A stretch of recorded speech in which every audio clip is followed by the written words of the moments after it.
Today we're going to be talking about what it costs to live in Utah County, and I'm going to go over everything from housing like renting and buying and HOAs to utility costs, power, water, sewer, garbage, to what groceries cost, what transportation costs like car insurance, registration, gasoline, and everything else in between. I'm Micah Olson. I am your Utah County YouTubing real estate agent. I make videos like this for people just like you so that you can really get to know what it's like to live in Utah County before you move here. So if you're into that, like and subscribe. I'll make a lot more videos that you'll find helpful as well. First off, let's talk about what it costs to buy a house, average house prices. And I'm going to break Utah County really into three areas, but kind of two areas. We're going to talk about North Utah County, just a quick little blurb about Central Utah County, and then we'll talk a little bit more about South Utah County. In Northern Utah County, which is kind of a little bit north of Orem, all the way up to Lehi, and then we're going to include Eagle Mountain and Saratoga Springs in this as well. At the time of making this video, there were 382 homes for sale, which is low. We have a lack of inventory, and that kind of tends to drive prices up. The absolute cheapest house on the market was actually a single family home that was built, I think it was 1942. They were asking $333,000. It was an old home, a little bit run down, and it was about 576 square feet. On the flip side, the most expensive house in Northern Utah County was asking about $8.3 million. It's an 11,000 square foot house on 7.5 acres. They have everything from indoor pools and movie theaters and tennis courts and basketball courts to saunas and solariums. I mean, this is an amazing property. The medium home price, pretty much anywhere in Utah County, it's a little bit more expensive in the north, a little bit less expensive in the south, but the median price is right around $500,000 today. In North Utah County, that'll get you about a 2,500 square foot house, probably 3 or 4 bedrooms, probably a 2-car garage, and you're probably on a little bit smaller of a lot. Likely, it would be less than 1/5 of an acre. Central Utah County used to be just a little bit less expensive than North Utah County, but there's been a really amazing tech and startup boom and education boom in the Provo-Orem area, and that's basically driven housing prices either for rentals or for buying a house up to be very similar to what you're going to find in Northern Utah County. Now, still talking about the cost of buying a home, we'll get to renting homes in just a second. In Southern Utah County, typically you're going to get larger lots, you're going to get a little bit more square footage for your money. Let's jump into the data. The cheapest home for sale on the market right now is $365,000. That seems to kind of contradict what I just said about typically it's going to cost a little bit less. It was built in 1935 and it has about 1/5 of an acre, so a pretty good sized yard, but it was kind of a junky rundown house. Like, I think this one's going to sit on the market for a little while even though it's so inexpensive. The most expensive house on the market right now in Southern Utah County is about $5.5 million. It's about a 14,400 square foot house, and it's sitting on just under 2 acres, so beautiful yard. They have a pool table room, they have exercise rooms, they have an indoor movie theater, an outdoor pool and spa, beautiful patio areas, and an indoor basketball court for anybody that just has to be able to play basketball year round. It's a pretty cool house. So kind of a typical home that you would get for right around $500,000 would be somewhere between 2,300 to 2,600 square feet.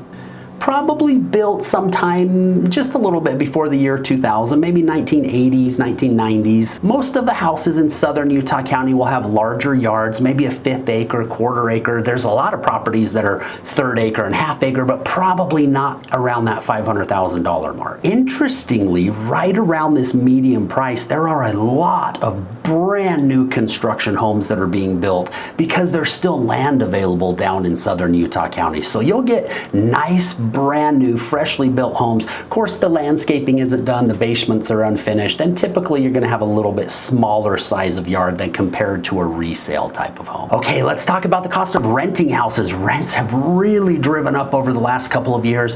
The last number that I heard with Utah County and housing is that we're somewhere around 40,000 doors short of demand. We have so many people moving here for job opportunities, business startup environment, medical opportunities, education educational opportunities.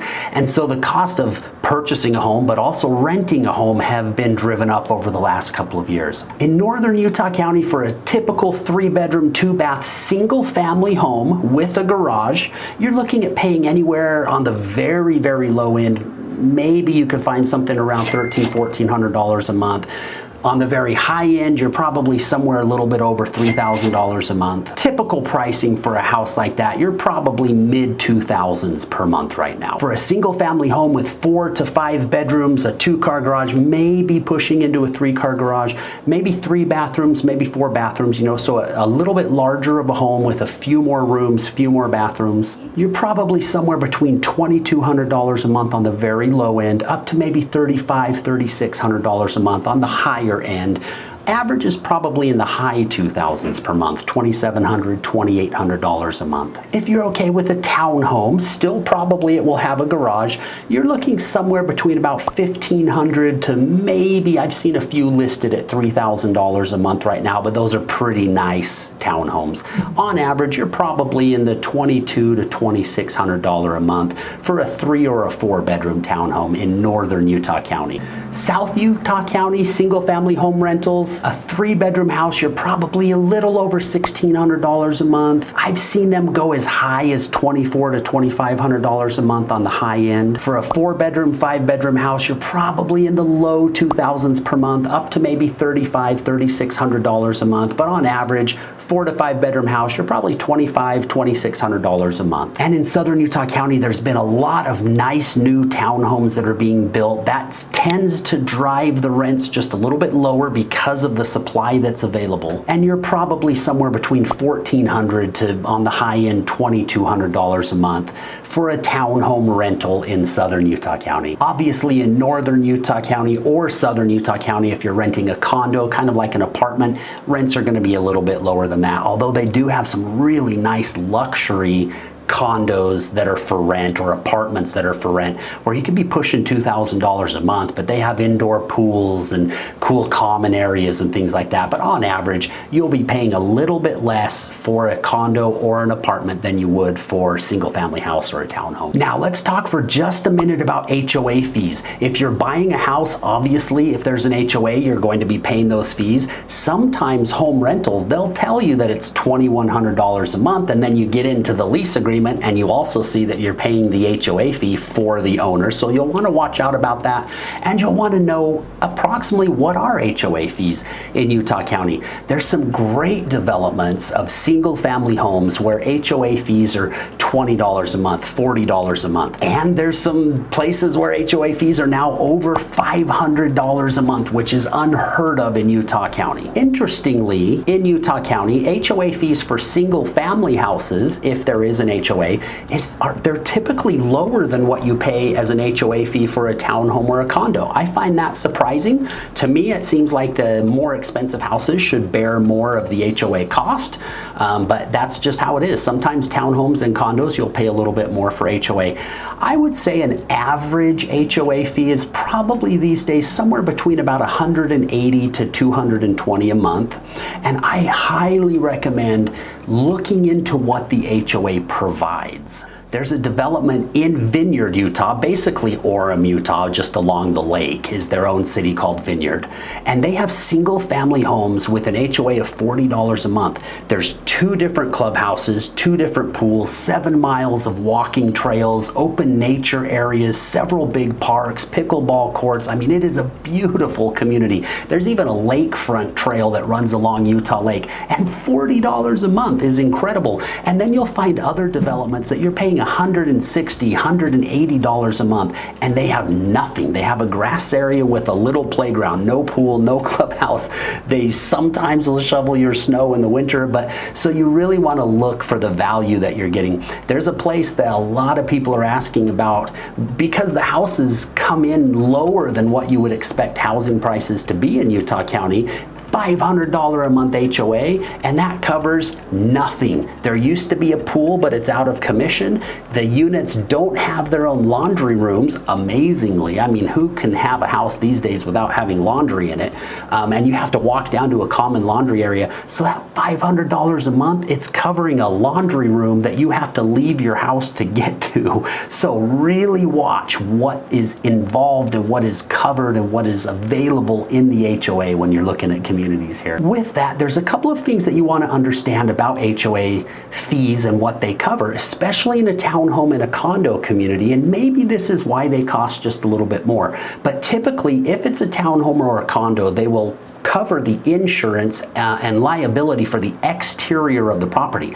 Now, I highly recommend that you still get a policy to cover the contents of the house and possibly some liability for inside the house, but your insurance costs might be $100 a month lower than they normally would be. Also, with townhomes and condos, typically the water, sewer, and garbage is all included in the HOA fee. So when you see a townhome and there's a $200 a month HOA fee, you might be saving $40 a month on homeowners insurance, $50 a month on water, $15 a month on sewer. So it kind of adds up a little bit, and it shouldn't be the same sticker shock as what it might be if it was just covering the pool. All right, as we're talking about water, sewer, garbage, and all of those things, let's talk about average utility costs in Utah County, because this can be a big part of your monthly bill, and it's very different from places like Phoenix and San Diego and Los Angeles and other places that people are moving here from. We'll start with power. On average, homeowners pay about $130 a month for a power bill. Now, in Utah, we get warm in the summers, not too bad, but we will have 4 or 5 days that get into triple digits, 102, 103 degrees outside. But we're warm in the summers, and so most of our power bill comes in the summertime when we're cooling our houses down. In the winter, I've had power bills of $20 or $30 a month. On average, we're about $130 a month. That's for an average size family in an average size home that uses their utilities in an average manner. There are some builders that are doing very energy efficient homes. You pay a little bit extra for the house, but I've seen homeowners that have a $60, $70 power bill per month because of all of the green features that are a part of the house. We also have great solar options here. Most of the power companies in the area will allow the meter to roll back to basically a zero if you're providing all of your solar power. I don't know of many that will actually pay you for power input, but solar power is very popular. You can essentially get down to a very inexpensive power bill, $8 a month basically I've seen, and that can be a good option if you can front the money for the solar up front. If you're financing your solar, you're probably going to be paying about the same for your solar panels as what you would have been paying for your power bill. I've heard that it's maybe $20 to $30 less expensive to pay a solar financing bill than it typically would be to power your house through one of the power companies. All right, next is natural gas. We use natural gas to heat our houses in the winter here. Obviously, natural gas bills are higher in the winter than they are in the summer. In the summertime, we're pretty much only using it if you have a gas stove, maybe a barbecue, that's hooked up to your natural gas line. Possibly, your water heater will be using natural gas as well. Typically in the summertime, natural gas bills are, in the teens, maybe $20 a month. The average for a Utah household spread over the course of 12 months is about $50, $52 per month for natural gas. Now, your sewer bill, it's not one that a lot of people pay attention to. I've seen cities that are $15, $20, $30 a month. Typically, it's just added on to your water bill. You'll have your city utility bill that's water, sewer, garbage. Everybody kind of ignores sewer. I don't know if that's going to be a big decision point of if you move from San Francisco to Utah and you're going to be like, oh my gosh, sewer is so cheap in Utah. But there you go. It's about $20 to $30 a month for your sewer bill. And I mentioned garbage. Let's talk about that. It's going to vary from city to city. Places up in northern Utah County like Saratoga Springs, you're going to pay about $15 per garbage can. In other places like Orem, kind of central Utah County, I think you pay $17 for your first garbage can, but they also include a full-size recycling can in that. A lot of places for your second garbage can, it's going to be a little bit less expensive, maybe $10 to $15 a month. And And then some cities like Orem have what they call a green waste can, which is really nice in the spring through the summer and the fall. Get rid of your leaves and your grass cuttings and your pruning of your trees. Those are maybe $7 a month, and they come every other week. But that can be a really nice thing in your yard too, so you're not filling up your garbage can with green waste. And they actually take that green waste, bring it to the garbage dump essentially, but they churn it and get it ready and resell it as mulch. Now the big one is water. Everybody talks about water shortages in Utah, and we need to cut down on how much we're watering our grass and things like that. And we really do need to be water conscientious in Utah. We are technically a desert here in Utah. You look around and there's beautiful greenery and things, and it doesn't seem necessarily like a desert, but we are. So water can get expensive. I was shocked when I read this statistic that the average water bill in Utah is $42 a month. Now the only thing I can figure with that is that there must be a lot of people comparative to the population living in townhomes and condos, because $41 a month, $42 a month is extremely cheap. Any home that I've owned of about a fifth acre to a third acre, in the summertime we might be spending $300 a month in water. Obviously it becomes less expensive in the winter time, but I find that number $40 to $42 a month very low for water. Personally, I would guess if you own a single family home, your average is probably going to be slightly over $100 a month. Now, there are a lot of cities in Utah County that have what they call pressurized irrigation or secondary water. And what this is a separate water system for your house that's only for landscaping. It's non-potable water. It has not gone through their cleaning systems and things to be drinkable, but you can water your trees and your grass and all of those types of things. Different cities charge in different ways. Up in northern Utah County, there's a city that charges about $17 per quarter acre, which would cover most of the population there. Down in southern Utah County in Salem, we've paid $40 a month, and it's just unlimited water, but you can only water on either odd days or even days, depending on what your address is. So that's a great deal in the summertime to be able to water your entire yard for $40 a month, or up north if you have a quarter acre yard, $17 a month. Great deal. And for me personally, that could be an influencing factor. If I have two houses that are kind of 50-50, I don't know if I should live in Salem, or I don't know if I should live in Elk Ridge. If the city has secondary water, I love having a nice green yard and big trees, and I don't want to pay a ton for water. So I'm just going to go through a list here of the cities that the Utah Department of Water Resources lists as having secondary water. I have verified that a couple of these, they have it, but only the city gets to use it and not the residents. So I'll kind of try to go through that for you as well. But let's just go down through a list. So Alpine up north, American Fork, Cedar Hills, Eagle Mountain, Highland, Lehigh, all of those up north supposedly have secondary water. Although I believe Eagle Mountain is one of the cities that has it, but does not offer it to residents. In central Utah County, we've got Linden, Mapleton, that do have secondary water. Down south, Payson, Salem, let's see, Pleasant Grove, Central Utah has it. Saratoga Springs up in the north has it.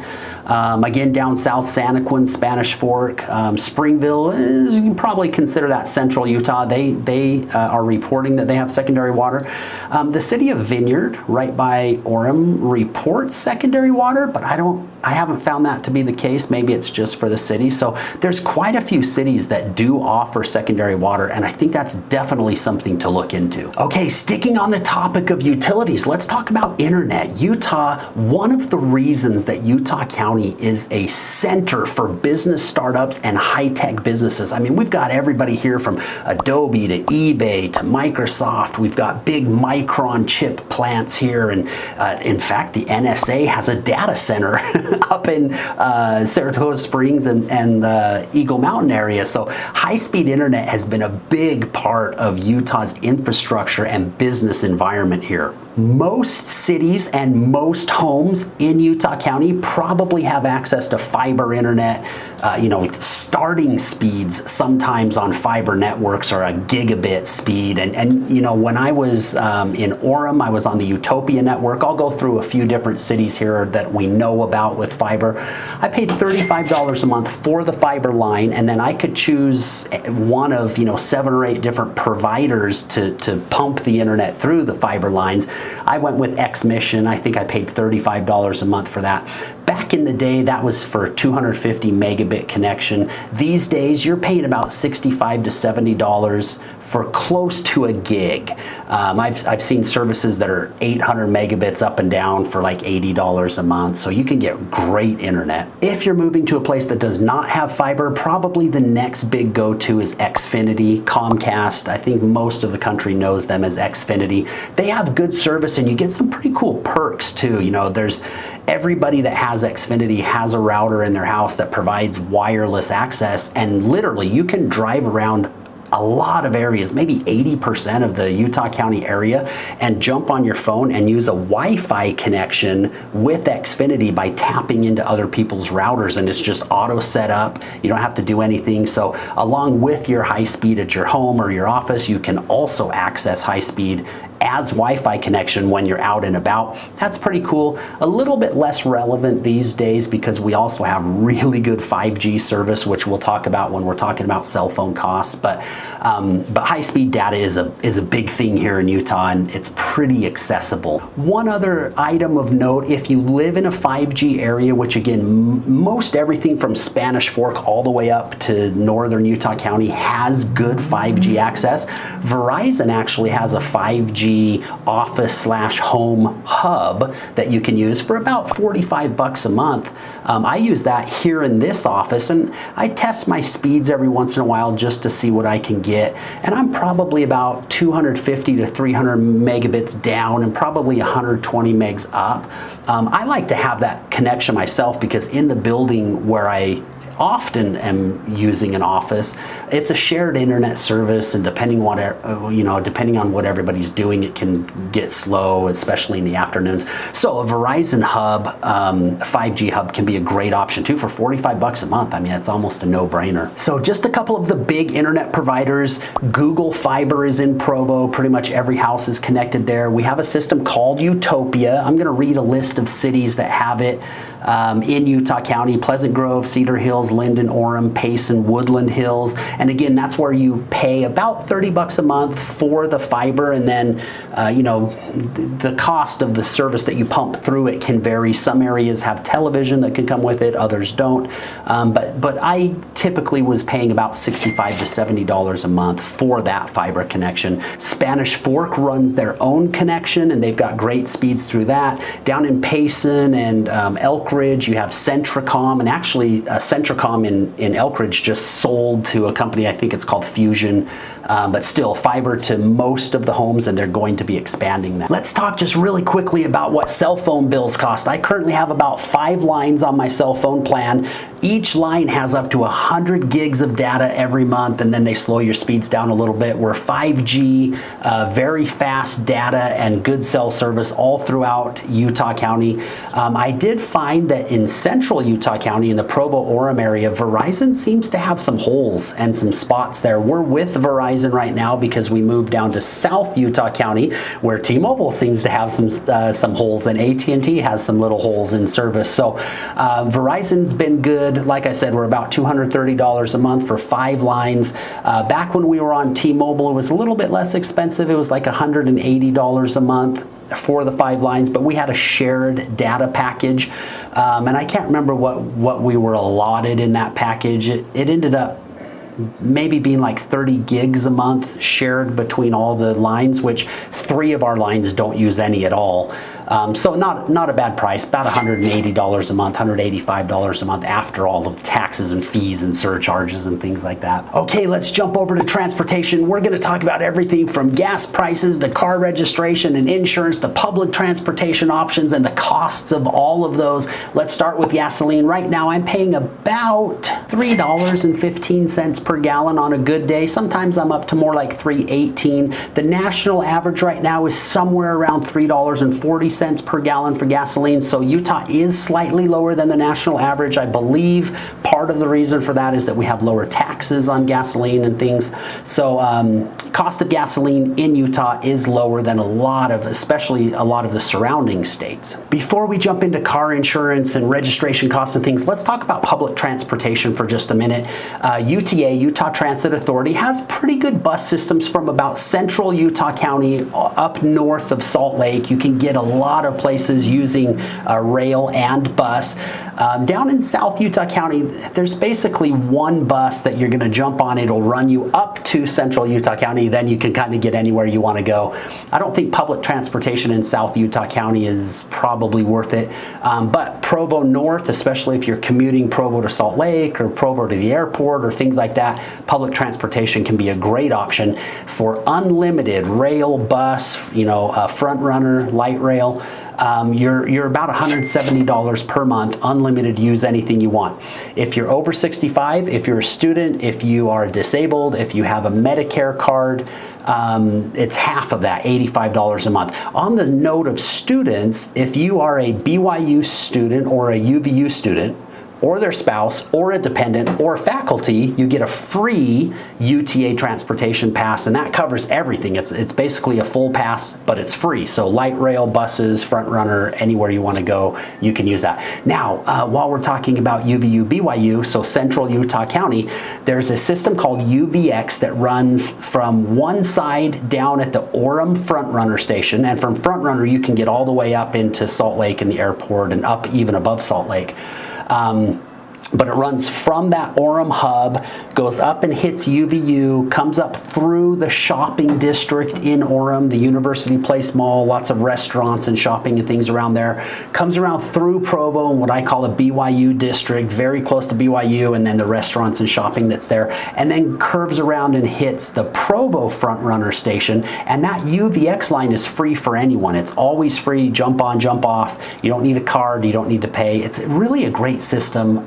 And you can get around. It's kind of fun to use. A lot of people use it instead of commuting, and so it cuts down somewhat on the traffic in the Orem Provo area. Uber and Lyft prices, if you're going about 5 miles, which I think is around the average length of an Uber ride, you're probably in a non-surge time, you're probably somewhere around $15, $13 to $15 for that ride. If you're trying to get from central Utah County all the way up to Salt Lake International Airport, which is about a 45-minute ride, you're probably about $60 for that. Okay, let's talk about owning a car, and we'll talk about vehicle registration and sales tax and all of those types of things. The vehicle registration has an age-based tier system where if your car is newer than 3 years old, it's $150. If it's older than 12 years old, it's $10. And then you have the minor license plate fees and taxes and things like that. That's for registration. There is a sales tax when you purchase a car that's typically around 6.85%. The state gives local cities the ability to add some to that tax. They have a cap of what they can add, but in general, the average is about 6.85% for sales tax when you're buying a car here in Utah. I've read that there's a cap on that. But in one place I saw was $900, which is completely incorrect information. I've seen other numbers in other places. I don't buy enough cars regularly, and certainly not expensive enough cars to know if I'm hitting this cap. But I have read that 6.85% is capped after a certain amount. On car insurance, the average for full coverage for a year of car insurance is about $1,500, 1500. The national average right now is just a hair under $2,000 annually. I think it's $1,985. So Utah does come in lower for car insurance than the national average, which is interesting, I find, because in Utah, we typically have more teen drivers on an insurance policy than other states might, and our average is still lower than the national average. So I would imagine for, a couple or a single person or a family that does not have teenage drivers, I would imagine that your insurance will be quite a bit lower than the national average. Let's talk about a tip in transportation just really quickly. If you're using the I-15 corridor running north and south through Utah, hits all of the major cities going up. If you're commuting on I-15, you are going to want to have the ability to drive in the HOV or the carpool lane. It'll save you a ton of time during rush hour. So either have multiple people in your car with you, or you can buy an HOV pass. It costs about a little less than $10. It's like $9.65 initially, and then they say up to $2.50 per month in fees. I don't know how they determine that, but it's not a big number, so up to $2.50 per month in fees. And then they have zones that range. They kind of do surge pricing based on how many people are using that zone. It can range from 20 cents for a zone up to, I think, $2. And in my experience, you'll see the signs that say to travel from here to 1600 North is, 52 cents or whatever. Those zones seem to me like they're maybe 2 miles or so, maybe a little bit more. So for the typical commuter that's going from Provo to Silicon Slopes, or from Silicon Slopes area, Lehigh area up to West Jordan, you might hit 3 of those zones as you're driving. So it can be a great way to have access to hitting the HOV lane if traffic is heavy. You don't have to use it all the time, but it's certainly a good option and will save you a ton of time. Okay, let's talk about the hidden secret: taxes, income tax, state tax, sales tax. We've got all of those here in Utah. Some of them are lower than other areas. Obviously, there are states that don't have income tax, so this will be a good one for you to compare with where you're living now or areas that you're considering moving to. First off, the state income tax is a flat rate, 4.85% for individuals. It's also a flat rate for companies, 4.85% for companies. That's just the standard. It's easy to calculate. It's easy to plan for. 4.85% for income tax. Sales tax, the average is 7.25%, 7.25%. The state rate is lower than that, and they give cities the ability to add on to that tax, and so it can vary from city to city, but the average sales tax across the state is 7.25%. I think that the state rate is 6.1%, and then they give cities the ability to add up to just a little bit under 3% on top of that. Property taxes are actually some of the lowest in the nation. It's 0.52%, so almost 1/2% for property taxes, which ranks us the 6th lowest in the country for property taxes. And so on a typical home, if the average home price is $500,000, you can expect to be paying somewhere between $2,000 to $2,800 a month. It'll depend on the age of your home. It'll depend on the size of your yard, and things like that. But on average, we're probably in the 2000s a month for an average type of home here in Utah. Let's hit health insurance just really quickly, because that can be a big deal to some people. The average in Utah is about $471 per month. Just to put that in perspective, because every family is different, and the size of your family will largely determine the cost of your insurance. The national average is about $456 per month. So we're just right on par with the national average, maybe a hair higher, but not a lot. All right, let's talk about grocery prices. This is something that affects every single person every single day. Let's talk about bread, milk, eggs, meat.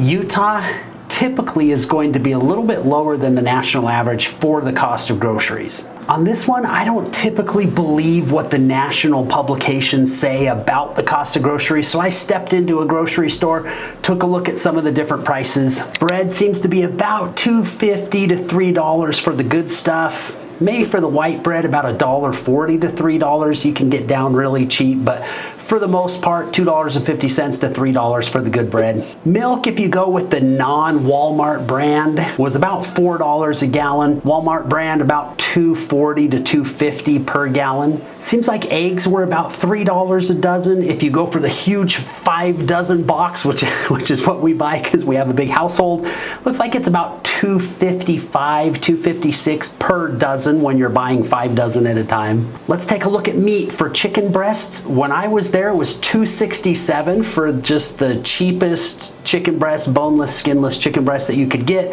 up into the $5 range per pound for the more organic chicken breast.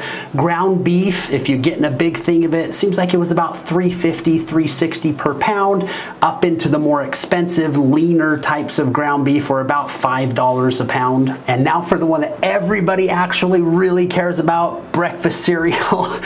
Looked to me like a normal size box was about $3.50 to $4 per box. If you're getting the larger size family boxes, it was around $5, a little less than $5 per box. All right, let's talk about the cost of elementary and secondary education. I'm not going to get into graduate level education in this video, but elementary and secondary education for private schools can get up there in Utah somewhere between $12,000 to $15,000 per year. One of the most common private schools that you hear about is a Challenger school. They're in multiple different states, have very high reviews, very high success rates. They're in that $12,000 to $15,000 range. I know there's other private schools that are between, $700 to $800 a month, depending on the school. In public schools, I went to the State Board of Education to look at what allowable school fees are, because I don't think that most schools follow the state guidelines for fees. And after browsing through 15 or 16 pages of definitions and legal terms, I just called my wife and said, what do we pay when the kids are in junior high and high school? She said, depending on the programs, just a standard junior high school student, about $100 a year. If they're in choir or band or things like that, you have instrument fees and a little bit higher fees than that. In high school, it was $200 to $400 per year.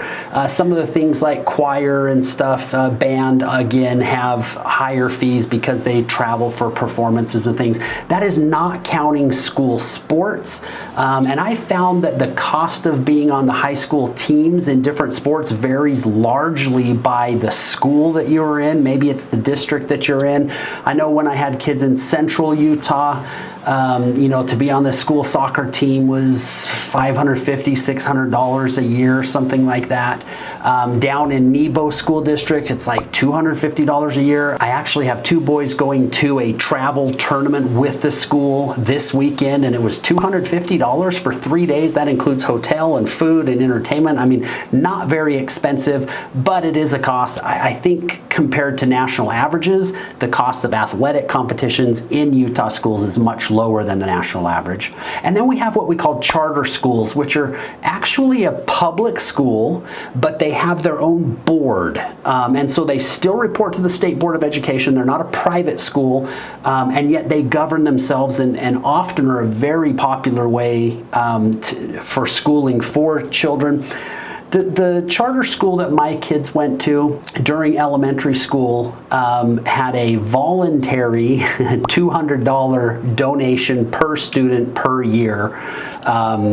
Voluntary meaning they'll let you volunteer to continue getting calls and emails until you've paid that $200 per year. But that's not a bad fee. And then you have all the typical school supplies that teachers need help with, that they shouldn't have to buy them on their own, Kleenex and pencils and glue sticks and folders and just all of those types of things.